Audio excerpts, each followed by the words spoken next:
مثل الذين حملوا التوراة ثم لم يحملوها كمثل الحمار يحمل أسفارا بئس مثل القوم الذين كذبوا بآيات الله والله لا يهدي القوم الظالمين. Alhamdulillah, kita bersyukur pada Allah Subhanahu wa taala di sore hari yang berbahagia ini kita bisa melanjutkan pembahasan kita dari sebuah risalah yang berjudul At-Tahsil fi Thalabil Ilmi yang disampaikan oleh Fadilatul Syekh Muhammad bin Umar Bazmul hafizahullah taala. Kita masih dalam prinsip dasar yang ke-8 dari 9 prinsip dasar dalam menuntut ilmu, dan ini merupakan salah satu prinsip yang sangat penting bagi seorang penuntut ilmu. Juga di antara prinsip yang penting juga yang harus diketahui dan dipahami oleh setiap muslim, karena tak jarang kita di tengah kehidupan ini sering menghadapi berbagai problema, permasalahan-permasalahan ilmiah, atau kadang kita juga dihadapkan dengan perselisihan pendapat para ulama, perbedaan pendapat para ulama. Di tengah serba mudahnya informasi yang kita dapatkan, kadang kita sebagai seorang muslim malah bingung. Semakin tahu perbedaan pendapat para ulama malah semakin bingung. Sehingga prinsip yang ke-8 ini, bagaimana cara kita bersikap nanti ketika kita berjumpa dengan sebuah permasalahan ilmiah dan ternyata permasalahan tersebut para ulama berbeda pendapat di dalamnya. Apa yang harus kita lakukan? Bagaimana sikap kita agar kita tidak terombang-ambing dalam kebingungan, sehingga nanti kita tidak menjadi orang-orang yang kemudian hasil akhirnya adalah yang penting ada ulamanya misalkan, dan juga kita tidak menjadi orang yang terlalu berlebihan kemudian menafikan perselisihan yang ada itu. Karena dalam masalah ini kita dapati orang-orang yang ekstrim ke kanan, karena dia mendapatkan banyak perselisihan pendapat para ulama, sehingga kemudian akhirnya dia mengatakan, oh dalam hari ini ada perselisihan ulama dan kesyirikan misalkan, atau masalah-masalah yang memang jumhur ulama, mayoritas ulama berpandangan bahwa ini merupakan sesuatu yang haram, namun kemudian kita mengatakan, oh ini ada ulama yang membolehkannya begitu. Sehingga dari sini seorang muslim, seorang penuntut ilmu harus mengetahui bagaimana sikapnya ketika berjumpa dengan sebuah permasalahan. Apakah itu para ulama terdahulu atau ulama belakangan atau para ustadz misalkan. Ini bisa diterapkan sifat ini atau sikap ini. Kita menghadapi sebuah permasalahan baru, kemudian di sana para ustadz berselisih. Kitanya yang ngaji bingung, ikut ngaji ustadz ini bilang A, ikut ngaji ustadz ini bilang B, akhirnya bingung, pusing. Apa yang harus dilakukan? Akhirnya sudah tidak perlu mengaji lagi akhirnya karena pusing. Maka sikap yang pertama, ketika seorang penuntut ilmu, seorang muslim menghadapi sebuah permasalahan yang di dalamnya terdapat perselisihan atau perbedaan para ulama atau para ahli ilmu di dalamnya, maka sikap yang pertama adalah seorang penuntut ilmu itu, seorang muslim itu, yang harus dilakukan adalah mentarjihnya. Mentarjih dari perbedaan-perbedaan pendapat ulama tersebut, kira-kira mana yang lebih dekat kepada kebenaran pendapatnya. Mentarjih. Sekarang muncul pertanyaan, bagaimana cara mentarjihnya? Bagaimana cara untuk mengetahui bahwa pendapat yang lebih dekat kepada kebenaran adalah pendapat yang dipegang atau yang diucapkan, yang dikeluarkan oleh si A? Bahwa pendapat yang rajih dalam hal ini yang lebih dekat kepada kebenaran, kita tidak mengatakan ini yang benar karena ini ulama Ahlussunnah semua misalkan. Kita tidak mengatakan ini yang benar karena ini merupakan para Ahlussunnah semua misalkan. Kita hanya mengatakan yang rajih dalam hal ini adalah ini yang lebih dekat. Sebuah permasalahan ilmiah semacam ini yang harus dilakukan pertama kali adalah mentarjih. Bagaimana cara mentarjihnya? Cara mentarjihnya ada 4 tahapan. Jadi poin pertama mentarjih, dan mentarjih ada 4 tahapan yang harus dilalui. Apa saja tahapan ini? Ada tidak dalilnya. Tahapan yang pertama, ketika seorang ingin mengetahui, ingin menggali mana pendapat yang lebih dekat kepada kebenaran, mana pendapat yang rajih, yang harus dilakukan yang pertama adalah ada tidak dalilnya. Ada tidak dalilnya. Kalau itu berasal dari Al-Quran, ada bisa diterima, atau hadis yang tertolak. Kalau dalilnya adalah hadis. Kalau dalilnya adalah ayat Al-Quranul Karim, maka ayat Al-Quranul Karim pasti benar, pasti sahih, mutawatir. Sekarang kalau hadis, baik ada hadisnya, baik sekarang ini hadis yang makbul yang bisa diterima atau hadis yang marfu. Hadis dikategorikan sebagai hadis yang makbul apabila derajatnya itu dia sahih atau hasan. Kalau sebuah hadis itu sahih, kalau sebuah hadis itu hasan, berarti tandanya dalilnya bisa diterima. Namun kalau hadis tersebut misalkan dhaif dengan beraneka ragam bentuknya, oh ada hadisnya, hadis mungkar derajatnya misalkan, oh ada hadisnya maudhu misalkan, para ulama hadis yang mengatakannya, maka ini tidak bisa diterima sekalipun ada. Baik, itu kalau dalilnya hadis. Kemudian kalau dalilnya ijma', ulama katanya dan katanya tidak bisa kita terima. Di dalam kitab apa hal tersebut? Siapa ulama yang mengatakannya? Ulamanya dikenal tidak akan keilmuannya. Kalau Al-Imam Nawawi yang mengatakannya, bisa kita katakan, oh berarti benar adanya ijma'. Kalau Al-Imam Ibnu Hajar Al-Asqalani, maka bisa kita katakan, oh benar adanya ijma'. Karena itu ulama-ulama yang kita kenal dan kita mengetahui akan keilmuan mereka. Apalagi misalkan Al-Imam Syafi'i yang mengatakan ada ijma' dalam masalah ini, atau Al-Imam Malik, para ulama yang kita kenal, baik orang awamnya apalagi ahli ilmunya. Imam Malik mengatakan adanya ijma' dalam hal ini, oh berarti benar adanya ijma'. Tapi kalau misalkan katanya, kata siapa nggak tahu, katanya adanya ijma', katanya dalam hal ini ijma' dalilnya, katanya tidak bisa kita. Hadis yang dipakai sahih atau hasan, ayat Al-Qur'annya ada, kita masih di tahap yang pertama ingin mendarjih dalam permasalahan ilmiah. Setelah ada hadisnya dan benar hadisnya sahih misalkan atau hasan, maka kemudian tahapan berikutnya harus dilalui adalah benar tidak menyimpulkannya. Anda mengatakan bahwa dianjurkan, disunahkan untuk melakukan A, di bawah misalkan hasan, benar tidak menyimpulkannya, nyambung tidak, ada tidak korelasinya, sesuai tidak dengan teks hadisnya. Jangan-jangan dalil mengatakan A, kemudian kita menyatakan B, misalkan. Jangan sampai kemudian tidak ada korelasi di sana, tidak ada berkesesuaian di sana, misalkan. Yang sholat, wail, celaka bagi orang-orang yang sholat. Wail dikatakan bahwa wail itu merupakan sebuah lembah di dalam neraka. Maka wail, lembah yang ada di neraka itu bagi orang-orang yang sholat. Dalilnya ada ayat Al-Quranul Karim. Sekarang tahapan yang kedua, benar tidak pendalilannya. Nyimpulnya benar tidak menyimpulkannya dari dalil tersebut. Oh dalilnya ada ayat Al-Quranul Karim.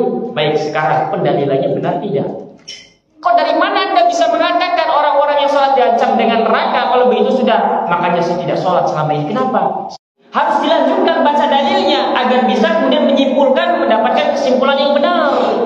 Bagi siapa orang-orang yang sholat? Begitu bukan orang-orang sholat yang lalai dalam sholatnya, orang-orang yang sholatnya kemudian dia riya terhadap sholatnya, itu diancam dengan. Orang-orang yang sholat mengerjakan sholat tepat waktu di masjid, ya mereka tidak diancam dengan neraka. Sehingga dari sini dalilnya ada, namun penyimpulannya tidak tepat. Dalil mengatakan A, kemudian dia menyimpulkan ke B. Maka ini harus diperhatikan tahapan berikutnya. Jangan kemudian mengatakan bahwasanya ini jangan-jangan baca dalilnya tidak utuh. Jangan-jangan dia salah memahami. Seperti dikisahkan oleh para ulama di antara Syekh Shalal Fauzan bahwa pernah ada di sana seorang yang karena kebodohannya terhadap dalil. Kemudian dia sholat. Setiap kali sholat dia membawa kampak dan pisau dibawa ke masjid. Setiap kali datang sholat azan berkumandang dia bawa kampak dan pisau, kemudian letakkan di depan, kemudian dia sholat. Begitu seterusnya. Ditanya oleh orang-orang, kenapa setiap kali engkau sholat engkau membawa kampak dan pisau di hadapanmu? Kemudian orang ini mengatakan Rasul bersabda di dalam hadis dikeluarkan oleh Imam Bukhari di dalam sahihnya. Subhanallah, berdalil dengan Sahih Bukhari. Apa dalilnya? Apabila seorang muadzin itu telah mengumandangkan iqamah, kemudian kau ingin datang pada sholat, fa'tuha, maka datangilah sholat. Fa'alaikum bis-sakinah wal waqar. Asalnya begitu. Maka wajib bagi engkau untuk berjalan menuju sholat itu bis-sakinah wal waqar. Ternyata dia mendapati sebuah teks kitab Sahih Al-Bukhari yang cetakannya keliru. Dia membaca bisikin wal fa'zu misalkan. Maka hal ini keliru. Dalilnya ada, tapi dia membacanya keliru. Harusnya bisakinah, dia membaca bisikin. Harusnya bil waqar, dia membaca bil fa'zi. Maka ini jelas keliru, sehingga istinbatnya penyimpulannya terhadap dalil keliru. Sehingga dari sini harus diperhatikan. Maka ini tahapan yang kedua, ketika seorang hendak mentarjih untuk menguatkan mana yang rajih dan mana yang yaitu istidlalnya benar tidak, cara pengambilan dalilnya benar tidak. Kemudian yang ketiga, tahapan yang ketiga, kalau tahapan yang pertama ada dilalui, dalilnya ada, kemudian pendalilannya benar, apakah kemudian kita bisa langsung mengamalkannya, bisa langsung kita ambil? Jawabannya tidak, belum. Harus ada 4 tahapan yang harus dilalui. Penyimpulannya terhadap dalil benar, tunggu dulu. Jangan kemudian kita langsung katakan berarti dalam hal ini yang rajih adalah ini. Tunggu dulu, barangkali di sana ada dalil lain yang menghapus hukum dalil ini. Barangkali di sana ada dalil lain yang menasih hukum ini. Begitu. Misalkan contoh, misalkan yang kita dapati dalam pembahasan fikih, ada sebuah permasalahan, seorang makmum, sebagaimana sering kita ulang-ulang, seorang makmum di belakang, bagaimana sikap seorang makmum apabila imam tiba-tiba duduk? Makmum harus berdiri apa duduk? Maka ini sebuah permasalahan ilmiah. Kemudian kita misalkan mendapati seorang ahli ilmu mengatakan bahwa makmum wajib mengikuti imam duduk, misalkan. Itu kesimpulannya. Mana dalil di dalam hadis Al-Imam Al-Bukhari di dalam sahihnya menerangkan? Salah satu dalilnya adalah bahwa pernah Rasulullah SAW sholat duduk. Kemudian Rasulullah SAW mengisyaratkan dengan tangannya agar makmum itu duduk. Kemudian para sahabat pun duduk. Ini dalilnya. Dari sini disimpulkan bahwa makmum dalam kondisi semacam ini, apakah dalil yang dibawakan ini, adakah dalil lain yang menghapus hukumnya yang ini? Ternyata Al-Imam Al-Humaydi di antara guru Al-Imam Al-Bukhari, yang mana Al-Imam Al-Humaydi merupakan murid dari Al-Imam Syafi'i, juga Al-Imam Syafi'i itu sendiri, juga Al-Imam Bukhari itu sendiri di dalam kitabnya itu sendiri menjelaskan bahwa hadis ini sudah dihapus hukumnya dengan hadis yang lain. Ternyata di sana ada hadis yang lain. Di akhir hayat Rasulullah SAW, Rasulullah SAW pernah mengimami para sahabat sambil duduk lagi. Kejadian lagi hal tersebut. Kemudian Rasul tidak mengisyaratkan para sahabat untuk duduk, dan para sahabat pun tidak duduk.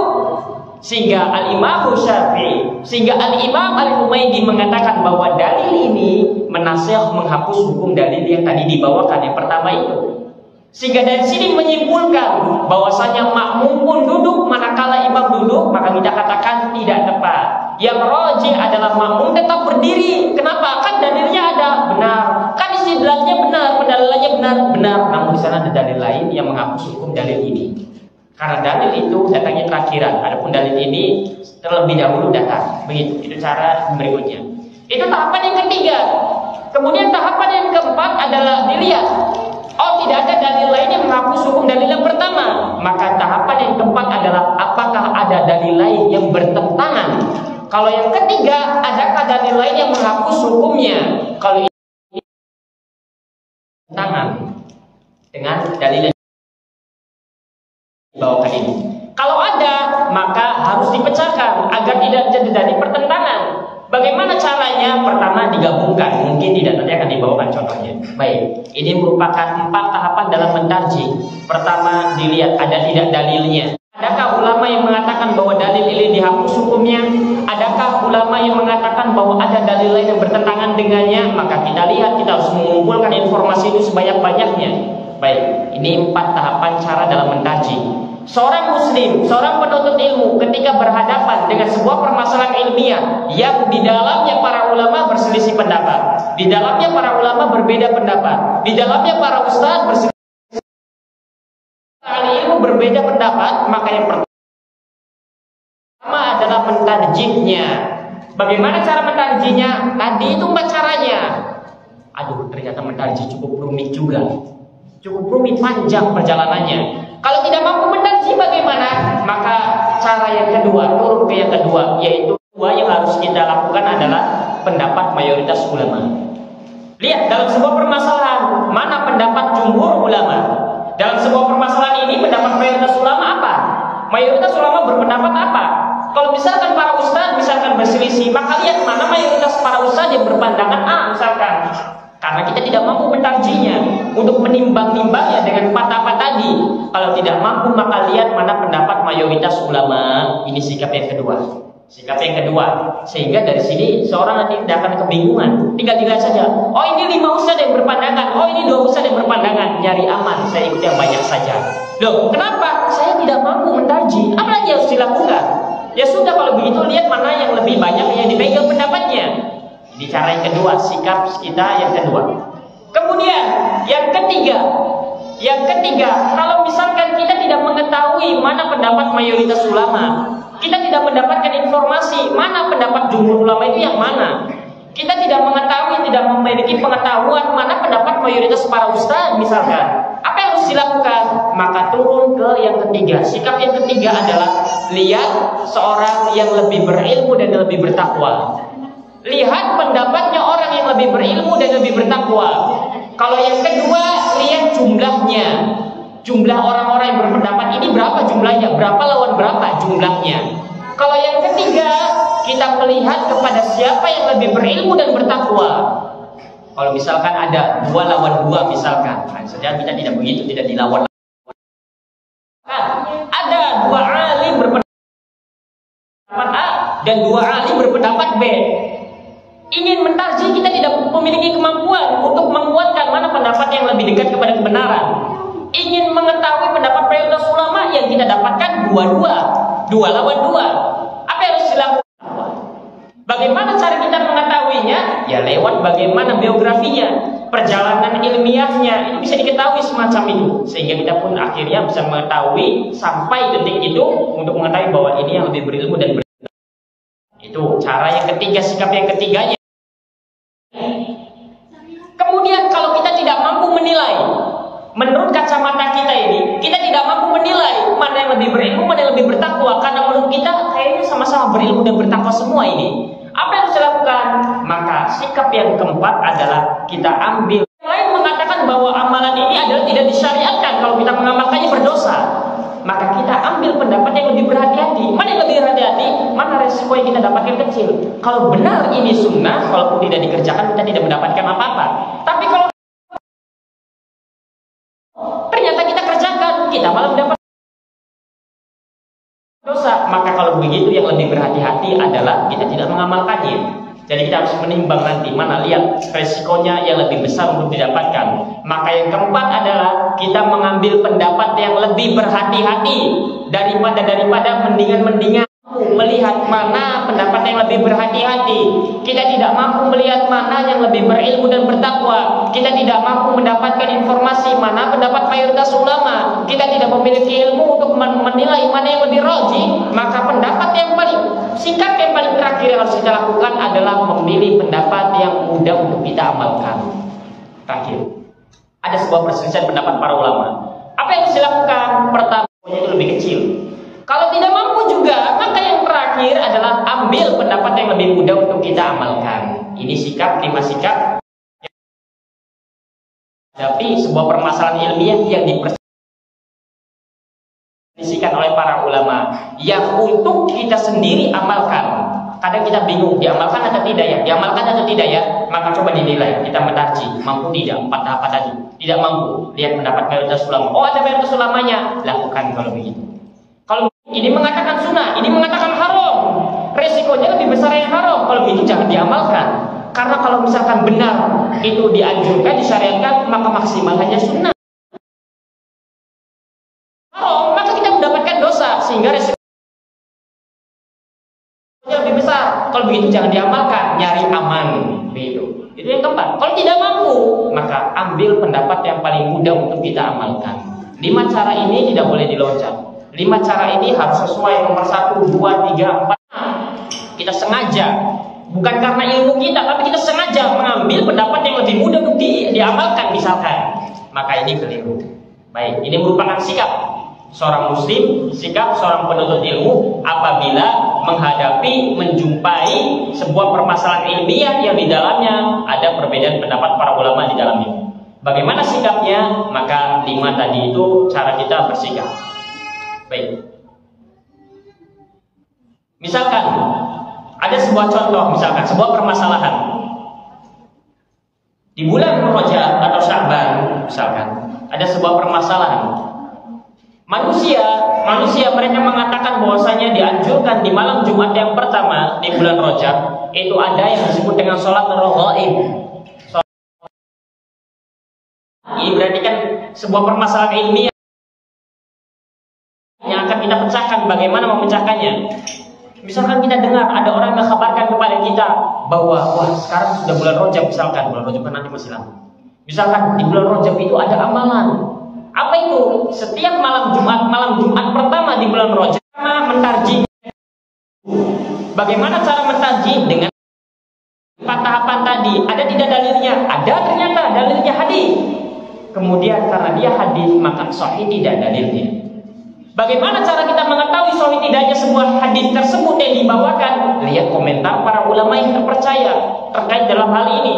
Ulama katakan as-salatu al-ma'rufa bi salatir raghaib wa hiya 12 rak'ah tusalli bainal maghrib wal isya lailata awwali jum'atin fi rajab wa salati lailati nisfi sya'ban 100 rak'ah wa hatani salatani bid'atin wa munkarat qabihatani wa la yu'taru bi dzikrihi ma fi kitabil qulub wa ihya ulumuddin wa la bil haditsil madhkur fihi ma. Kata Imam Nawawi, salat yang dikenal di tengah masyarakat dengan nama salat raghaib 12 rakaat dikerjakan antara maghrib dan isya di malam Jumat pertama di bulan Rajab, dan juga salat di pertengahan bulan. Ingat, ini pembahasannya salat khusus. Ada yang disebut dengan salat raghaib 12 rakaat antara maghrib dan isya di Jumat pertama. Satu lagi ada yang disebut dengan salat nisfu Sya'ban dikerjakan 100 rakaat di pertengahan Sya'ban. Salat ini yang bukan berarti salatnya kemarin, bukan, tapi salat jenis ini di kitab Qutul Qulub atau kitab Ihya Ulumuddin. Loh, ini kan ada ini keterangannya di kitab Ihya Ulumuddin. Ya, kita sudah tahu ilmunya. Itu ya adalah informasi. Sekarang kita butuh ada tidak dalilnya. Oh, ini ada di Al-Imam Al-Ghazali menyebutkan dalam Ihya Ulumuddin. Ini ada di dalam kitab Qutul Qulub. Kata Imam Nawawi mengajarkan kepada kita, tunggu dulu. Tidak semata-mata ada kemudian kita amalkan. Tunggu dulu. Dalilnya ada tidak. Kemudian Imam Nawawi mengatakan, "Fihima fa inna kulla dzalika batilun." Kata Imam Nawawi, tidak ada satupun hadis yang sahih yang bisa diterima dalam permasalahan itu, sekalipun disebutkan di dalam kitab Ihya Ulumuddin, sekalipun disebutkan dalam kitab Qutul Qulub, bahkan itu merupakan ibadah atau salat yang Al-Imam Ibnu Rajab Al-Hanbali, Al-Imam Ibnu Rajab Al-Hanbali mengatakan, fa amma sholatu falam yasihha fi syahri Rajab sholatan makhsusah, bahwasanya adapun salat maka tidak sahih, tidak benar adanya sholat khusus di bulan Rajab yang manusia menamai dengan sholat raghaib. Ini kata Al-Imam Ibnu Rajab Al-Hanbali memberikan informasi kepada kita. Al-Imam Ibnu Rajab Al-Hanbali seorang ulama besar. Pegang ucapan itu, pegang informasi tersebut. Kemudian dikatakan wal ahadits al-marwiyatu fi sholati raghaib fi awwal lailati jum'atin min syahri Rajab kadhibun wa batilun la tasih. Kata Al-Imam Ibnu Rajab Al-Hanbali, dalilnya benar ada. Dalilnya benar ada. Namun kata Al-Imam Ibnu Rajab Al-Hanbali, hadisnya kadzib, hadisnya dusta. Batil, hadisnya batil, wala tasih, dan hadisnya tidak sahih. Maka dalilnya ada. Namun kata para ulama yang dikenal keilmuannya, mereka mengatakan ini dalilnya palsu. Batil, ini dalilnya dusta. Hadisnya tidak sahih. Karena ini hadis, maka apakah tergolong hadisnya makbul atau hadisnya mardud? Kalau hadisnya makbul kita terima. Siapa yang mengatakan makbulnya? Ulama yang berkompeten dalam bidangnya. Kalau misalkan hadis tersebut adalah hadis yang mardud, hadis yang, maka tahapan pertama sudah selesai di tahapan yang pertama. Maka kesimpulan bahwa dianjurkan, disyariatkan untuk seluruh kaum muslimin, atau misalkan untuk mengerjakan sholat yang dinamakan dengan sholat raghaib di malam Jumat pertama di bulan Rajab antara maghrib dan isya, ini merupakan amalan tidak disyariatkan. Apa? Ada dalilnya, benar ada dalilnya. Namun kata para ulama mengatakan bahwa dalilnya ini batil, tidak sahih. Siapa yang mengatakan? Al-Imam Nawawi. Siapa yang mengatakan? Al-Imam Ibnu Rajab Al-Hanbali. Itu salah satu di antara penerapannya. Kemudian